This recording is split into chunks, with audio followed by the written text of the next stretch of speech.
Today at North Hatley, it's a little bit foggy, but who knows, maybe as the day goes on, it'll get a little sunnier. My name is Pat, or Patterson, Webster. I live at Glen Villa Art Garden. It's a property that my husband and his family have owned for several generations. And my garden, I've created over a period of, 25, 30 years. It's on the shores of Lake Massawippi, which is an Abanaki word, which means deep waters. Timelines is a trail. It is a trail about 5.5 kilometers long. You know, when you first start to try to create a garden, what most people do is to say, how can I make this a pretty place? And certainly that's the way I began. I wanted to make my surroundings more attractive. But the more I worked on trying to do that, the more the land itself seemed to speak to me, seemed to have something that it wanted me to say. But Timelines itself is really not a garden, it's a walk. It's not a garden that's based around flowers and aesthetics. It's a whole area, many acres, based on ideas, on concepts, on trying to add meaning. You know, my husband grew up here. He grew up spending all of his summer months here. And to get from Sherbrooke to North Hatley, he had to cross an old covered bridge. Sometime in the early 2000s, this covered bridge was destroyed. It was burned down. He and I went to look at what was left, and we saw these twisted girders. We have some friends who are sculptors, and we asked Louise and Satoshi if they could do anything with these remnants. And a couple of years later, they proposed a model to us. So bridge ascending is a way of bringing into the present a childhood memory. It's making it not only visible, but very present, because this is a big piece of art.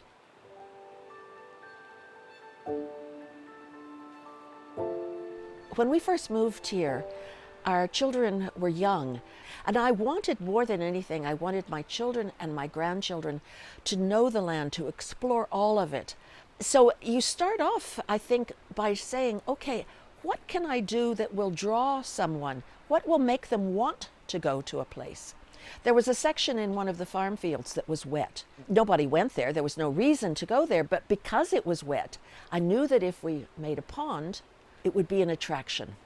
It became the site for all sorts of wildlife and frogs and ducks and turtles, all sorts of things that attract particularly young children. So my grandchildren, when they were small, that was where they always wanted to go, to see if they could catch a frog, to see if they could just step in the water and see what would squitch up between their toes.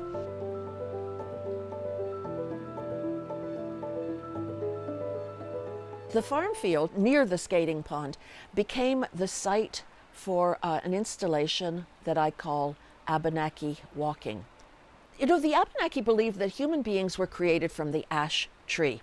So when I went to try and begin to tell the Abanaki story, I went into the woods, I found ash trees where branches forked, so that these forked branches suggest people walking across the land, because the Abanaki were migratory. Another part of the Abanaki's creation story is that the world was created on the back of a turtle.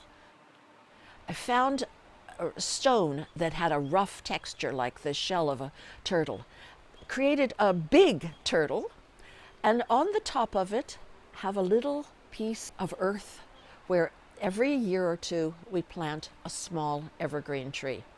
Not only does Timelines move through fields and forests, it moves through areas that are more cultivated. So for instance, one of the sections is la grande allée. It is a long, straight walkway lined with, I think, 120 crabapple trees.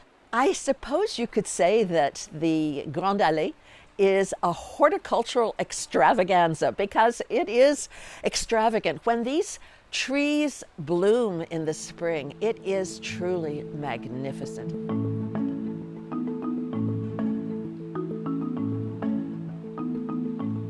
Traditionally, we have held open days where people can come to visit, and the money that we raise goes to support our local conservation association, the Massawippi Foundation. And I open no longer for individuals, but for groups.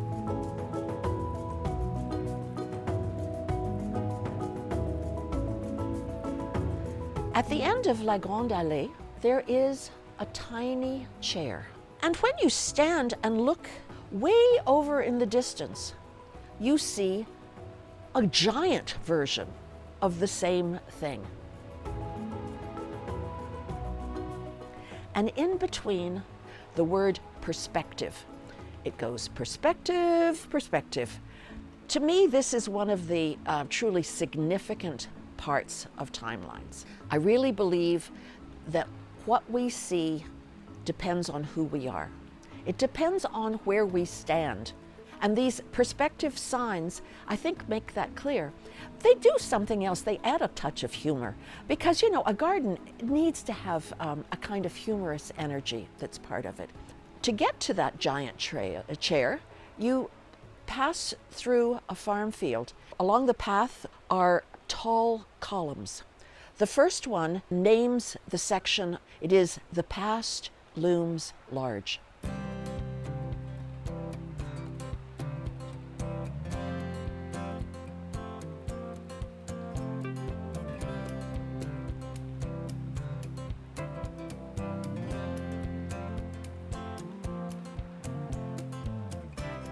You walk a bit of a distance and you come to the first column in the field, Doric. The second one you come to close by, Ionic. And then there's a bit of a distance as your mind begins to expect Corinthian. But instead, what it says is ironic. And the fourth one, iconic, because that leads you to the iconic rest place for summer, a comfortable big chair. Most people who walk this want to climb up in this big chair, this giant chair. And when they do, they are looking straight ahead at the facade of a Greek temple. And the first question you might ask yourself is it still being built or is it falling apart? It's unclear. It's also not designed straight. It's designed on an angle using forced perspective.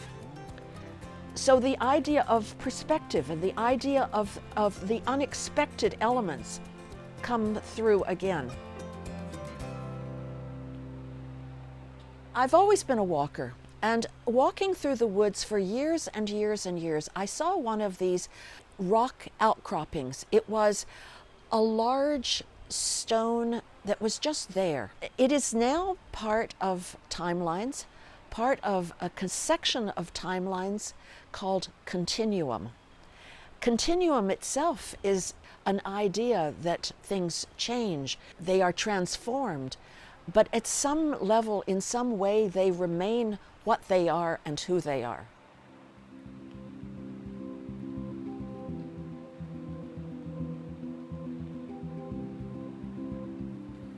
When I lived in the city, I came out to the country only for the weekends. And every time I left the city, as I got closer and closer to the country, I began to feel differently. I began to breathe more easily. And one of the first things I always did was to go out into nature.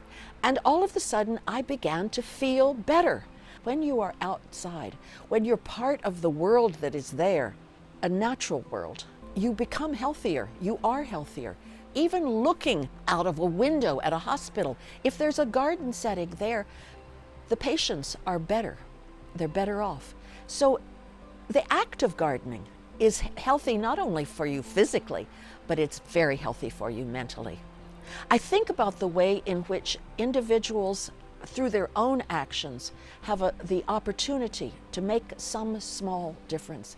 And everything that I do, I try to think about the impact that it will have, not just for me, not for my children, but to the seventh and eighth and ninth generations. That kind of responsibility, thoughtful living is something that I'd like to think that I've made some tiny contribution to. Thank you for watching this episode of Sometime in the Garden. To join in on the conversation, click like and subscribe.